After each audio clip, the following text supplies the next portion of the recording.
Nós estamos numa caminhada essa semana muito especial. E por que estamos numa caminhada especial? Alguém sabe o que dizer? Vai chamar a consagração da igreja. Porque domingo será a consagração da igreja. Vai ser um dia muito especial, vai? O Senhor quer nos ensinar uma lição hoje, para que o nosso domingo seja abençoado, amém? Amém. Só que eu gostaria que vocês prestassem bastante atenção, porque eu vou ler vários versículos. Eu achei que as crianças iam subir, fez uma adaptação, mas aí voltei no primeiro plano. Graças a Deus parou de chover, né? Que hoje caiu um pedaço do céu.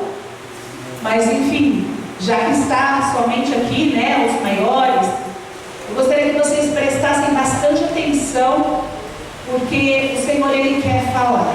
Amém, pessoal?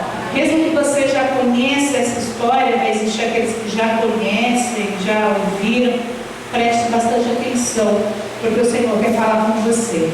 Eu gostaria que você abrisse no livro de Reis. Reis, 1 de Reis, capítulo 18. Um homem chamado Acabe estava reinando, e este homem, ele fazia o que era mal aos olhos do Senhor. Só que o que acontece? Quando esse homem e sua família começam a pregar, né, o errado, começa a colocar ali falsos deuses, né? O povo, existia o povo de Deus. Só que acabou o povo, muita gente dividida entre o que é certo, o que é errado, Deus possível, Deus do rei, Deus do punho. Então foi uma série de eventos assim muito duros que eles viveram aqui. E por causa disso, por causa desse erro, né, desse rei, por causa da idolatria, né, que estava existindo ali, as coisas não estavam bem. Já faziam 3 anos que não chovia. A terra estava seca. A terra estava em total seca. Só que esse homem, né, estava ali, esse rei Acabe, ele estava destruindo tudo. E aí se levanta Elias. Você já ouviu falar de Elias, não viu? Quem já ouviu falar do profeta Elias? E Elias se levanta e ele toma uma decisão ali pela força, né, movido pela vontade de Deus. Ele vai falar com este rei mau, esse rei maldoso, esse rei idólatra. E quando ele vai falar com esse rei, é a partir daí que a gente vai começar a ler lá no versículo 17. Versículo 17. Então nós estamos em 1 Reis, capítulo 18. Nós vamos para o versículo 17. Então, quando Acabe viu a Elias, disse-lhe: é você mesmo, o perturbador de Israel? Então olha a pergunta que ele fala para Elias: é você quem está perturbando o povo? Porque Elias pregava o quê? A verdade. Pregava sobre o Deus vivo. E ele faz essa pergunta, e ali no 18, né, ele responde assim: não tenho perturbado Israel. Elias respondeu: mas você e a família do seu pai têm. Vocês abandonaram os mandamentos do Senhor e seguiram os Baalins, ou seja, os falsos deuses. Então Elias, ele é muito ousado, né? Porque ele está chegando ali diante de quem? Nada mais, nada menos do que o rei, que na terra tinha o quê? Todo o poder. E ele olha e ele fala para ele, fala: não, quem está perturbando não sou eu, é você. Você que é o perturbador de Israel, você quem está perturbando as pessoas. Por quê? Porque você e a sua família se desviou do caminho certo, né? Se desviou dos mandamentos do Senhor e começaram então a seguir outros deuses, né?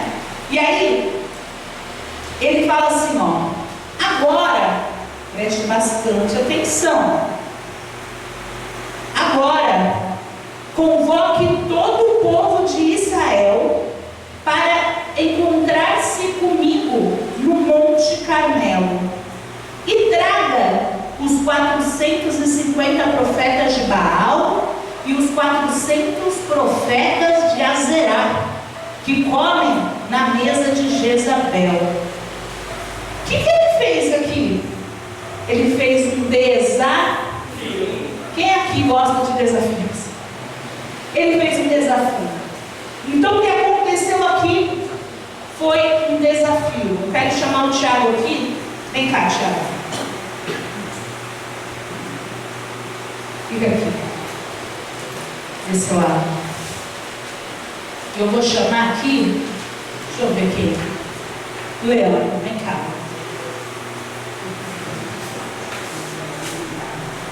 Então nós temos aqui o rei Acabe. Qual é o nome do rei? Acabe. Não esqueça. E nós temos aqui quem? Elias. Elias, o profeta Elias. E o que ele fez? Um desafio. Um desafio.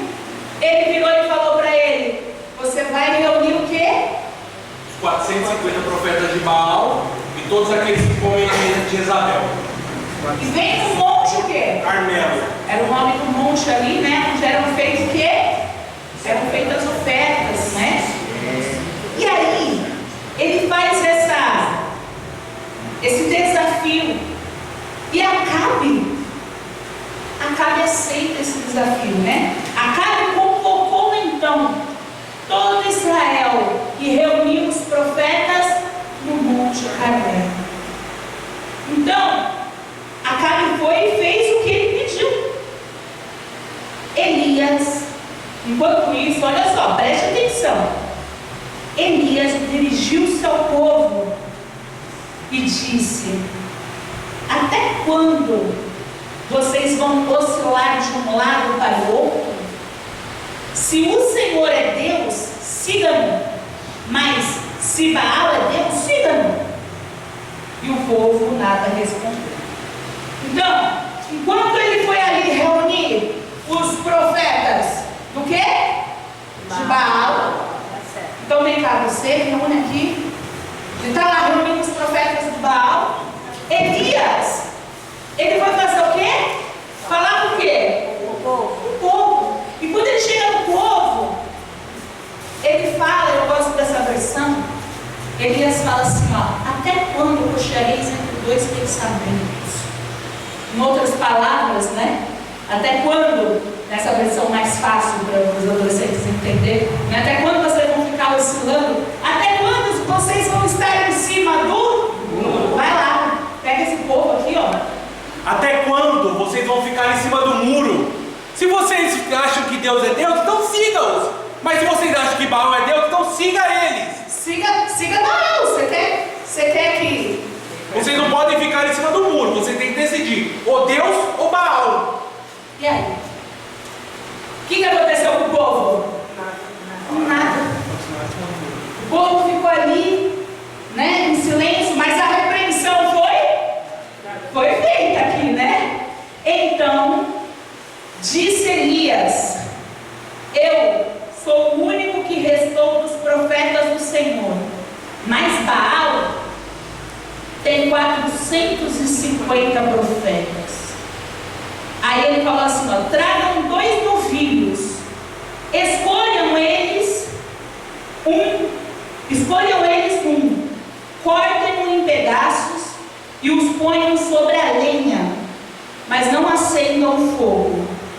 Eu prepararei o outro novilho e colocarei sobre a lenha e também não acenderei o fogo nela. Então vamos lá. Ele já entendeu aqui que ele é um contra quantos? 450. E aí, qual que foi o desafio aqui? Vem cá, qual o desafio? Eu sou o único profeta de Deus. Baal tem 450.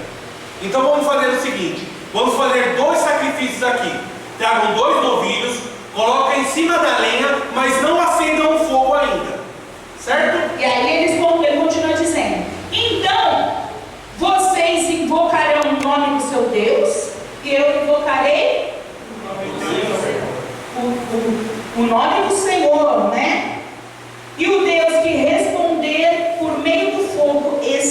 Deus. Então todos disseram: o que você disse é bom, né? Todos o quê? Todos concordaram. E olha só, Elias então virou os profetas de Baal e disse, vamos lá, leia já você aqui direto, ó. Escolham os novilhos, vai lá. Escolham um dos novilhos e preparem-no primeiro, visto que vocês são tantos.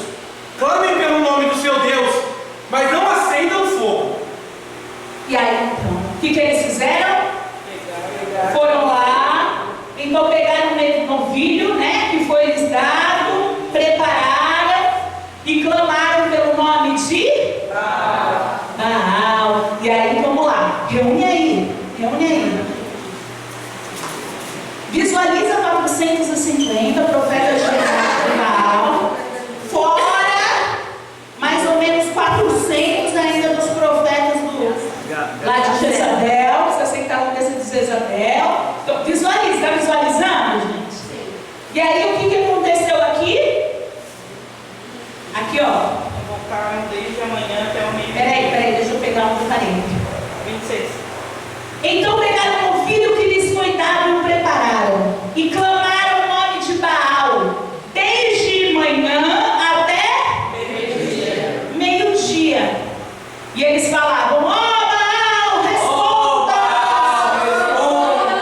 Pensa que eles ficaram ali, ó. Vocês estão meio murcho, né? Mas não vou falar para vocês terem fé para clamar de Baal. Então eu nem vou contestar, pode ser murcho mesmo. É assim mesmo, né? E aí, olha só, e eles lá, né? E aí o que aconteceu aqui? Ó Baal, responde-nos, gritavam, né? E dançavam em volta do altar.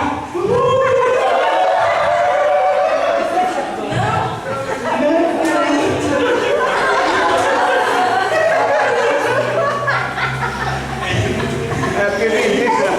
E aí, eles dançavam em volta do altar que haviam feito. Mas houve muita resposta? Não houve nenhuma resposta. E ao meio-dia, Elias, Elias começou a zombar deles. E Elias disse o quê?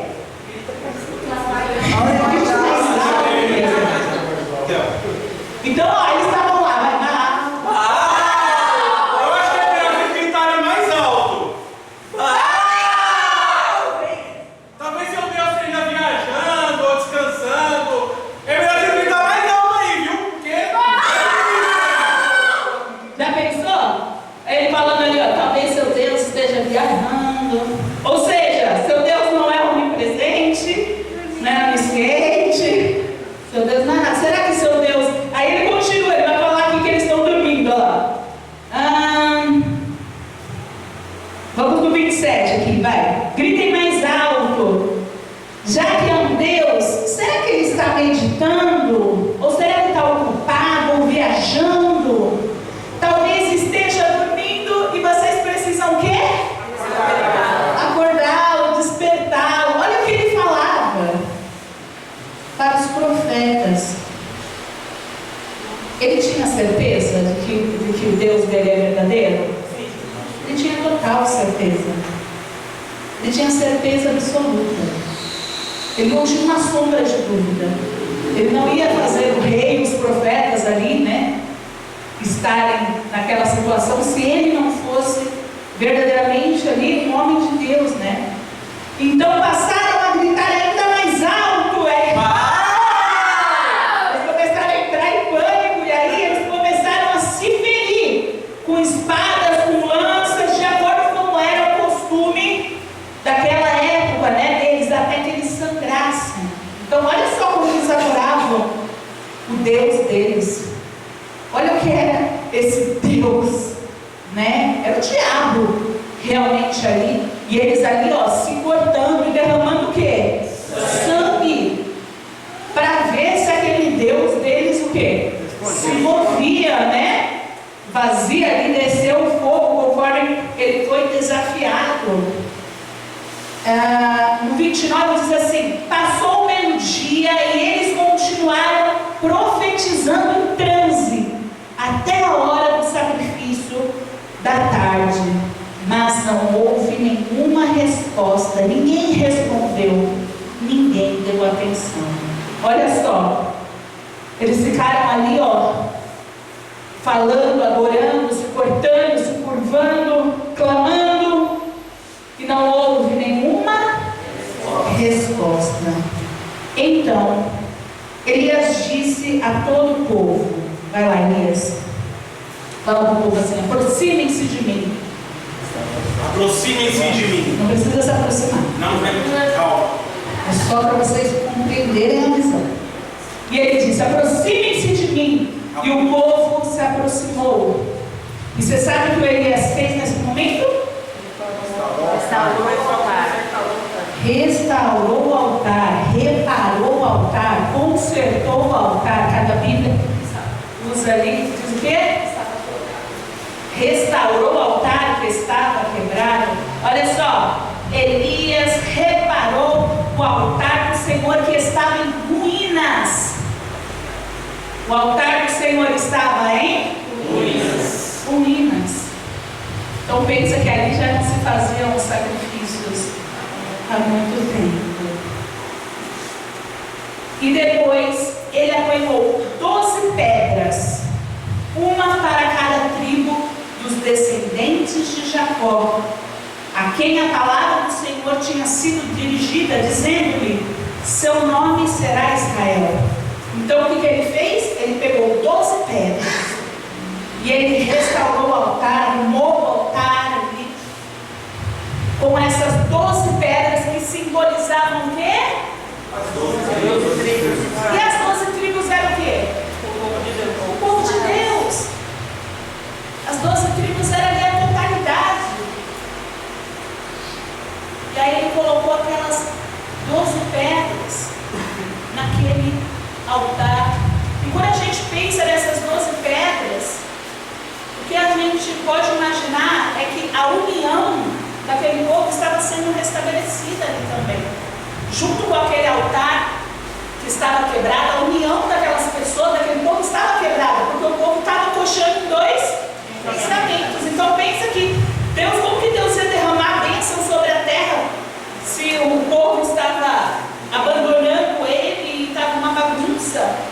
Então naquele momento ele coloca aquelas 12 pedras, né, as 12 rochas ali, simbolizando essa união, a restauração, né? E aí, continuando, ele faz assim, com as pedras construiu o altar em honra ao nome do Senhor, e cavou ao redor do altar uma valeta, na qual poderiam ser semeadas 2 medidas de semente. Então ele, ao volta ali do altar que ele construiu, o que ele fez?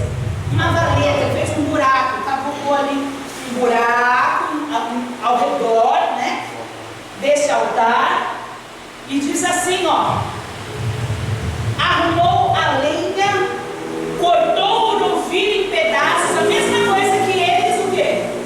Haviam feito.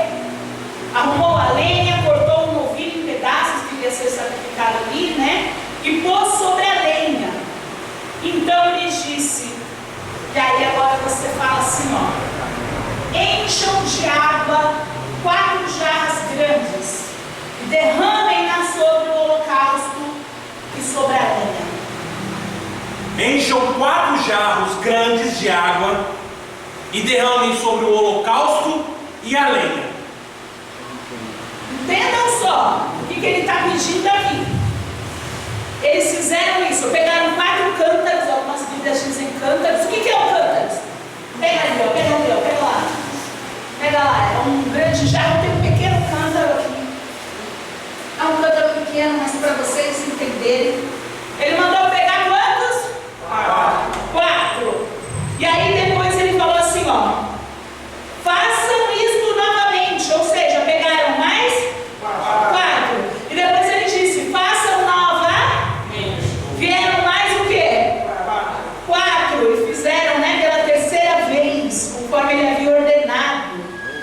E a água água escorria do altar, chegando a encher a valeta. Entende o que aconteceu aqui?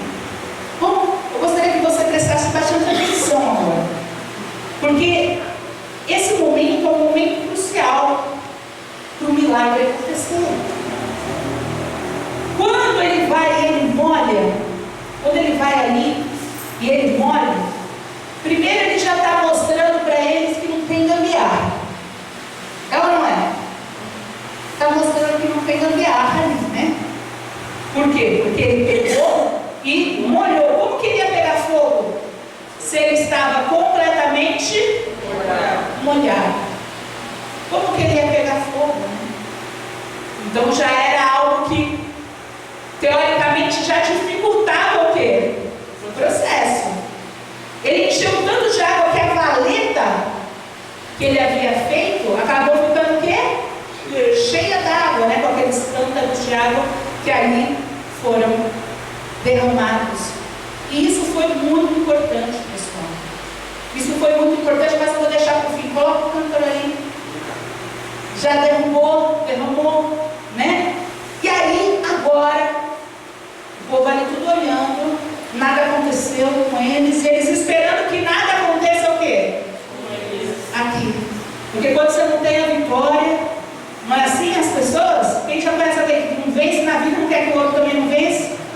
Então, se deu errado para eles, o que eles esperavam, o mínimo que eles esperavam, já que deu errado para eles, era o quê?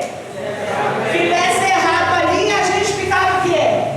Matado, empatou. Mas nem o meu Deus venceu, não tem Deus aqui, ficou na mesma. Tem gente que é assim no mundo, né? Ela não vence na vida, ela espera que as pessoas ao redor também o quê? Não vence. E eu tenho certeza que a reza ali contrária acontecia. E é engraçado que tem gente, tem cristão que fala: minha vida não dá certo, parece que eu sinto uma carga, alguém, sabe, querendo o meu mal, alguém. A gente quer fé, a gente pode se abalar com o que o outro pensa, com o que o outro deseja, mas pode ter reza contrária, pode ter o que quiser contrário. Elias estava preocupado? Estava não.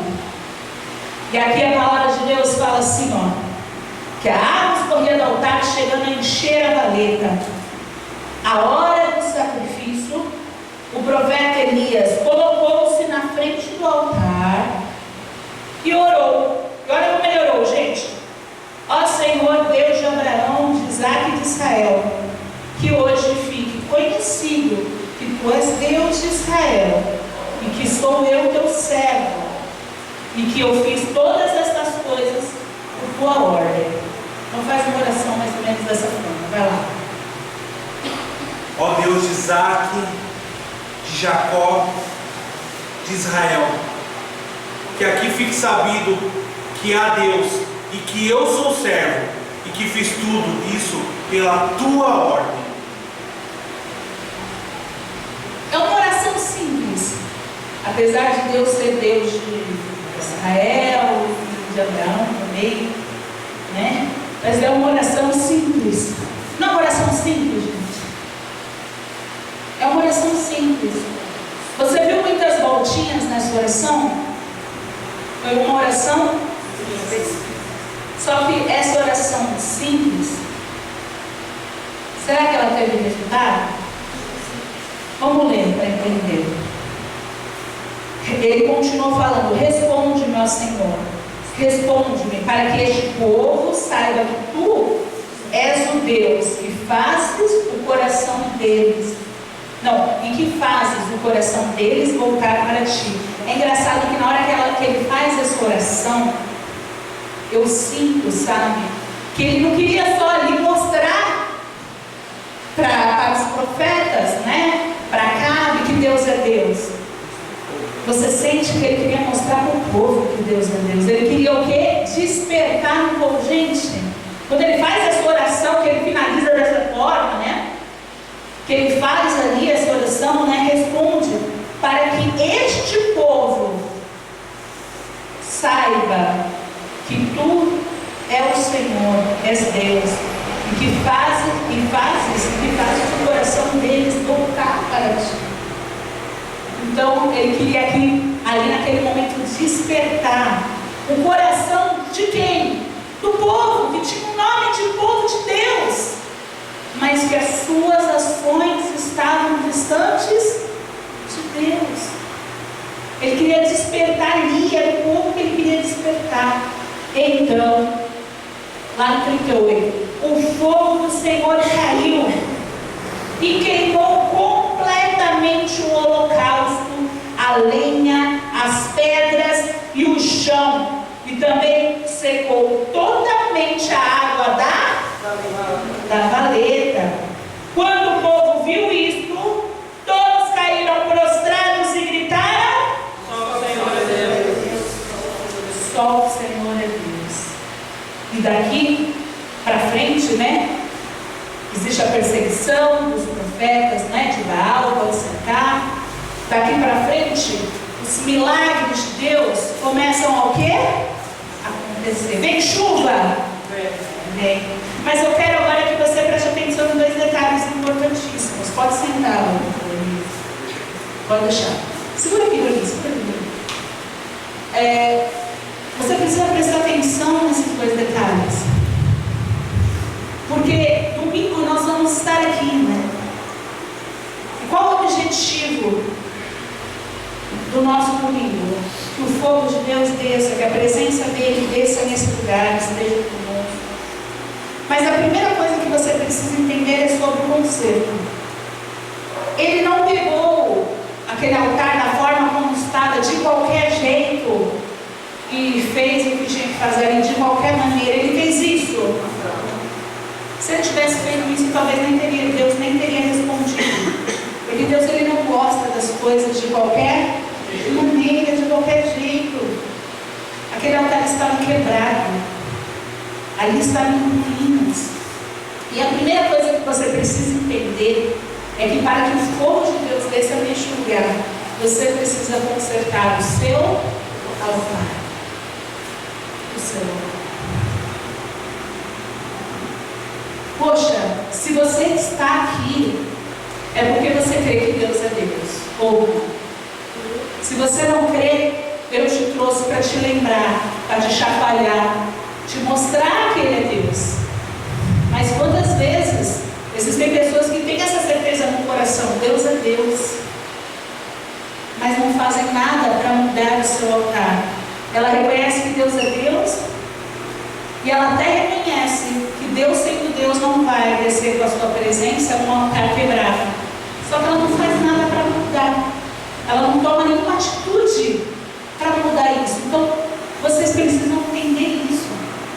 Nós vamos estar aqui, nós vamos clamar para que a presença do Senhor desça neste lugar, neste domingo. O fogo de Deus desça aqui sobre a igreja, que a manifestação do poder dele aconteça, mas não vai acontecer se não existir um conserto. E isso é a primeira coisa. E é por isso que nem a domingo nós já estamos falando sobre isso, porque Deus já quer que o conserto comece a acontecer aqui agora. Que as suas atitudes começam a mudar desde quando? Desde agora. E quando eu vejo lá, sabe, que ele, para consertar o altar, que ele fez, uniu aquelas pedras. Ele uniu aquele povo. E o que é uma igreja sem união? Eu te pergunto. O que é uma igreja sem união? A igreja do Senhor precisa estar desta forma, unida. Você precisa se colocar, poxa, eu faço parte deste corpo. Assumir isso, eu faço parte deste corpo, meu nome está ali. Eu faço parte disso. Você tem que querer isso. Você tem que querer, porque o que Deus quer fazer, né, aqui na igreja é unir a igreja também. Ele quer que a gente conserte o nosso coração, mude as nossas atitudes, nossas decisões, conserte, arrume o que está errado, arrume o que pode impedir Deus de descer. Arruma, se arrependa, perca um tempo fazendo isso. Ele não se preocupou em vou fazer de qualquer jeito para ir rápido. Ele foi, ele parou. E antes de fazer o que ele tinha que fazer, ele foi fazer o que ele precisava fazer aqui. E às vezes você não faz, você não olha, você não para, você não se organiza, você não para tomar atitude. Você vai viver no automático. E no automático, como que o povo ali estava ofertando? De qualquer maneira. O que estavam? Os que ofertavam ainda faziam de qualquer maneira. Olha só a situação do povo. Quando você olha e vê ali que o lugar onde é o lugar de adoração ao Senhor estava em ruínas, você vê que a parte que ainda fazia de qualquer jeito. E existiam aqueles que nem faziam. E tudo bem, porque ambos está o quê? Errado. Você não fazer ou fazer de qualquer maneira vai ter o mesmo resultado. O que você precisa fazer é fazer, mas fazer com todo o seu coração.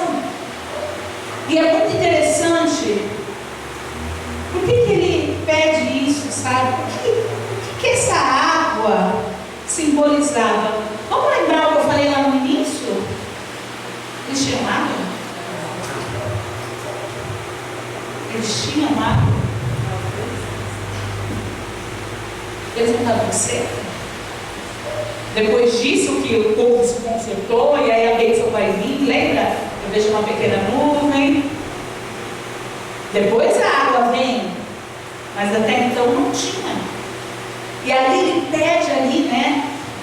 Os 12 cântaros, né? Pediu 4, mais 4, mais 4. Aqueles 12 cântaros, ele pede. E essa água, ela simboliza muitas coisas, essa água. Ela simboliza aquilo que eles poderiam ter falta. É mais do que uma oferta. É aquilo que poderia fazer falta para eles. Era a água, era o povo que eles tinham. Mas o que adiantava Elias tomar toda essa decisão e o povo não fazer nada?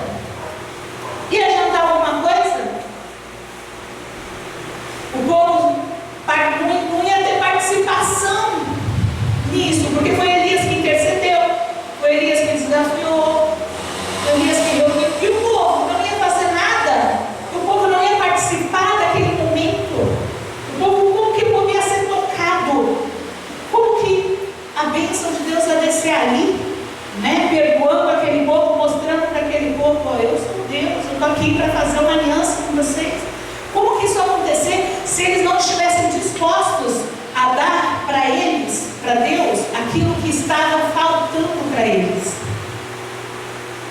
Porque é o que significa, é o que é fazer falta. Por que a gente pede aqui oferta em dinheiro?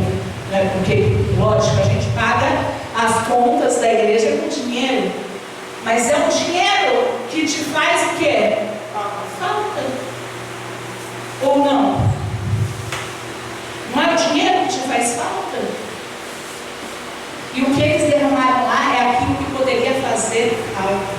Quando eu falo sobre derramar ali o que poderia fazer falta, eu posso abrir até em outros parâmetros isso. Eu posso dizer que eles estavam talvez derramando ali um desejo de pecado. Um pecado que eles iam sentir falta, mas que eles decidiram o quê? Entregar ali e falar: Deus, pega fogo isso. Eu não sei o que na sua vida isso pode significar. Eu não sei o que você precisa trazer no altar. Se é uma oferta física, se é uma oferta aqui, se é uma parte da sua vida, se é algo que vai te fazer falta, que vai fazer falta para a sua carne, mas que você quer que queime, que você não quer, mas quer te atrapalhe a viver uma comunhão com Deus. Eu não sei. Mas algo que você vai sentir falta, você precisa entender que precisa ser colocado no altar. Isso foi muito importante. E quando você para pensar nisso, você fala: poxa, às vezes quando você lê rapidamente, você não para para pensar: era só água que foi jogada? E qual o problema? Ele só queria dificultar. Mas não é só isso, né? Dificultou realmente, né? Aos olhos de Baal, porque Mas aos olhos ali de Acabe, né? Dos profetas de Baal, tipo, dificultou, mas aquilo tinha uma função ali por trás. Então veja o que Elias fez. Elias primeiro chamou o povo, deu um chacoalhão no povo, um chacoalhão. Porque quando ele fala, você crê em Deus, segue Deus. Você não crê em Deus, você quer crer no diabo, segue o diabo. Olha só o chacoalhão, a forma como Elias se coloca. Ele não fala, você é obrigado a servir o Deus que eu creio. Não, você quer servir o diabo, o problema é seu. Mas não fica onde? Nos dois pensamentos. Ai, eu sou de Deus, mas eu também sou idólatra, porque as duas coisas não dá. Então Elias vem, faz essa repreensão, aí ele traz o povo para participar, né? Mostrando ali, colocando, lembrando o povo, de que o povo, a vida do povo é o altar. A vida do povo já foi colocada ali no altar. Poxa, ele traz aquilo, aquela memória. E aí, isso daqui, ó, significa o sacrifício. O sacrifício. Ah, mas é difícil abandonar, porque tem que abandonar. É o sacrifício. Ah, mas o que as pessoas vão dizer, a minha família, se eu me converter, se eu me entregar, se eu voltar para a igreja, é o sacrifício. Isso, o que você precisa colocar, tá? Isso vai ser muito importante. Para que domingo exista aqui o derramar do Senhor, você precisa estar aqui com o seu coração desta forma. Você precisa entender. Poxa, o que eu tenho que colocar aqui é todo o meu coração. Que estava dividido, que estava. Você precisa entender o que você tem que colocar no altar, para que a presença de Deus, para que o fogo do Senhor desça, para que a manifestação do Senhor desça sobre a igreja. Não é nem sobre a sua vida, é sobre a igreja. Porque a partir do momento que vocês já estão ouvindo essa pregação, vocês já estão envolvidos, como Elias envolveu o povo. Ele envolveu o povo. Vocês já estão envolvidos, todos estão aqui ouvindo. Então, o poder de Deus vai ter que descer sobre essa igreja. Aquele que quiser fazer parte, vai ver a manifestação do poder de Deus. Amém, igreja?